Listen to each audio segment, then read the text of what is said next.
The missing guest, an Archer Stanley mystery. The room stank of last night's room service and BO. I looked around. I could see the source of the smells. There were the remains of a club sandwich and fries on the desk, while a smart but well-used suit jacket hung on the chair. The bedclothes were tousled, suggesting someone had slept here last night. Recently polished shoes were neatly placed by the front door. I went into the bathroom. There were flecks of debris in the sink, suggesting he was a mouthwash user. But the sink was dry, and the toothbrush was dry. The towel ever so slightly damp. So he should have checked out by 12, you say? I looked at the hotel manager, who was lingering in the doorway. He nodded. And no one saw him this morning? This time he shook his head. And he didn't come for breakfast? No one remembers seeing him, Mr. Archer. It's Mr. Stanley, I corrected him. Why did you call me, not the police? I said. I did call the police, Mr. Stanley, but they just filed a missing persons report.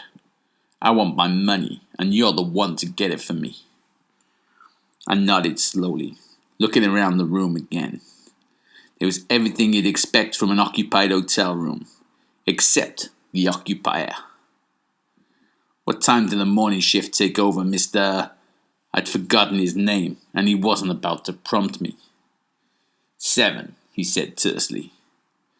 I looked at my watch. It was 3:30 p.m. That tallied with my thought that the dryness in the bathroom suggested he'd checked out about 6:30. Probably when the night porter was just making one last cup of tea. He's long gone, I said to the manager. 9 hours gone. He could be anywhere by now. You'll pay me more trying to find him than he owes you for the room. I don't care, Mr. Stanley, he said, a menace in his voice. You just find him. You understand?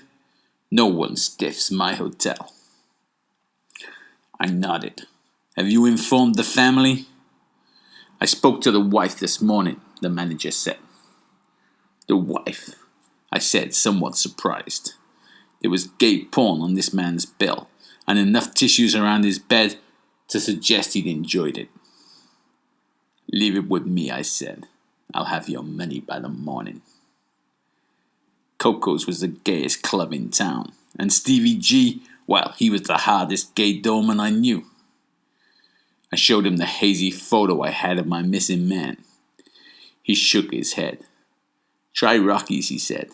That's where all the new ones go. We're too hardcore for newbies. Archer Stanley, I knew you'd come over to the dark side sooner or later. Rocky Sidoli, the eponymous owner of Rocky's, was smiling his gold-toothed smile at me.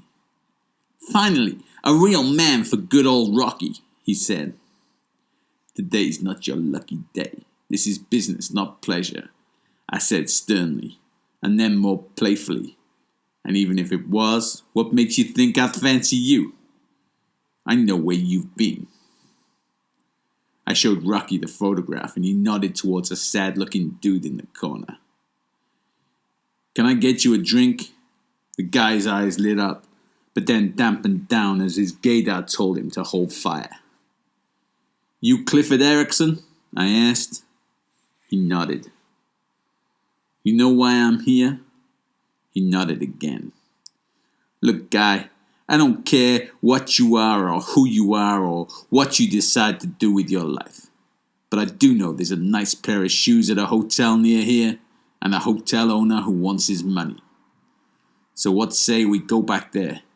You collect your things and settle your bill, and then try to find another way to tell your wife you're gay. He nodded. I felt sorry for this guy. He was obviously living a lie and didn't know how to escape it. But this wasn't the way. I knew I was sending him back to purgatory, but hey, I have to make my money somehow.